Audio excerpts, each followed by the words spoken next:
Hello and welcome to our last tutorial video for VRED Core. I'm your host Christopher, and today we will extend our streaming app example from the last video and implement more features with VRED's Web API.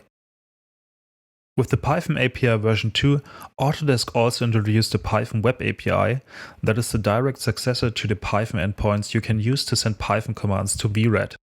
We used Python endpoints in our previous video, where we built our own HTML interface for VRED Core to send Python commands to VRED and implement our video stream. For example, we can send arbitrary Python commands to the Python endpoint and receive the result of this operation as a response. The disadvantage of these endpoints is that you have to send a string representation of your Python commands instead of using object-oriented interfaces, and that you have to properly pass the return values in order to use them in your JavaScript app. With the new Web API, VRED offers a fully integrated JavaScript module that acts as a direct connection to VRED's Python interfaces. The Web API offers an object-oriented access point to all functionality that is available with the Python API version 2.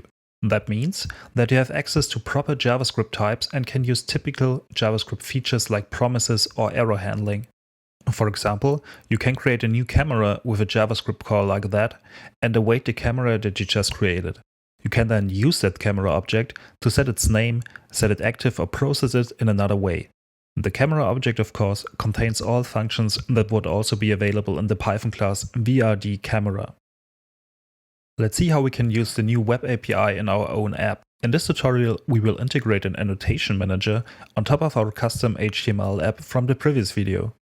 If you haven't seen the previous video, I recommend watching it first, because I will directly extend this code in this tutorial. Okay, let's start. In the last tutorial, we put all the CSS and JavaScript code in the HTML file. To keep it tidy, I moved the style sheet and the script in separate files. This way, our HTML is much cleaner. At first, I want to add a way to add annotations to our scene. For this tutorial, we don't want to set the location of these annotations, just add them and give them a name and a description. To do this, we can add a form to our HTML code that contains two inputs for the name and the description, and a submit button to create the annotation. We can wrap this in a div container, give it some styles with CSS, and place it over our video stream, this time in the upper left corner. Next, we create a new JavaScript file called WebAPI Script that will contain our JavaScript code for our annotation manager. The JavaScript API of VRED Core can be added to a JavaScript module with this import statement. As you see, I'm using localhost with the port 8888 for my example. If your VRED Core setting is set up differently, then you have to adjust these values. At first, I'm adding a new function, add annotation, with the parameters name and description. In this function, I directly call VRED's JavaScript API that we imported.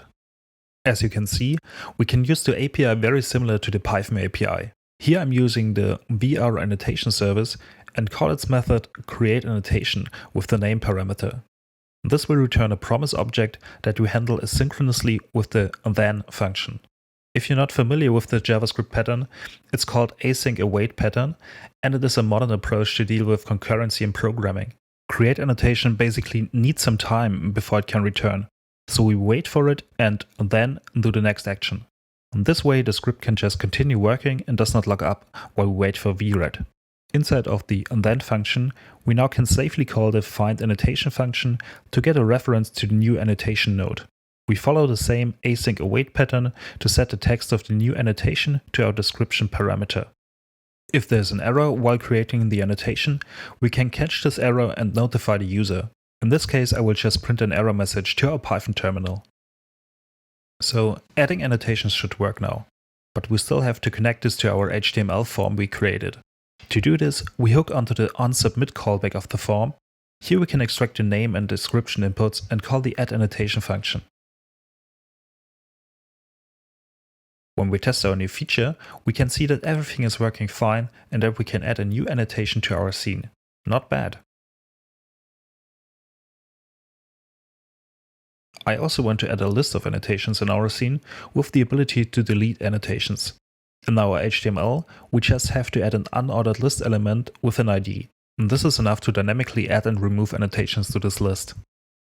In our JavaScript, we start with a function that will load all annotations. We use the VR annotation service to get a list of all annotations. With the async await pattern, wait for a list of all annotations from VRED and then iterate over them one by one. For each annotation, we query the name and containing text. This is also done with the async await pattern. That's why we have to mark our loop function as async. With the name and the annotation text, we can call a second function called addAnnotationItem that we will implement in a moment. But first, we want to clear our list whenever the load annotation function is called. For this, we add a deleteAnnotationItems function that clears all items in our list and call it at the beginning of our load function. And then we create a new function called addAnnotationItem with the parameter name and description.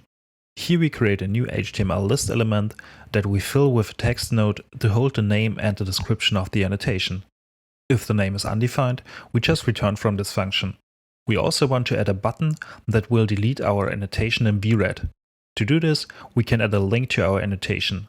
We need to set something as the link attribute in order to see the link, but this has no functionality. Instead, we hook onto the onClick function and use the annotation service to delete this annotation if it is clicked.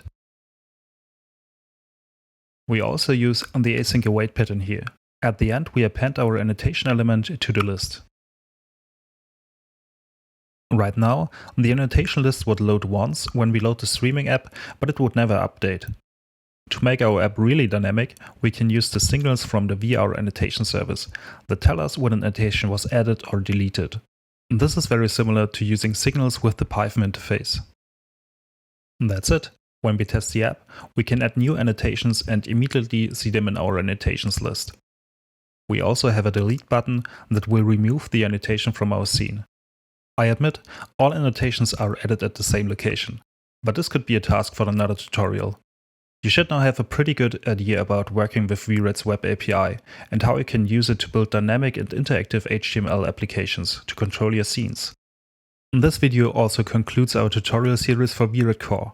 I really hope I could help you getting started with VRED Core and give you an idea about the possibilities you have in extending and using this product. Thanks for joining me and see you next time.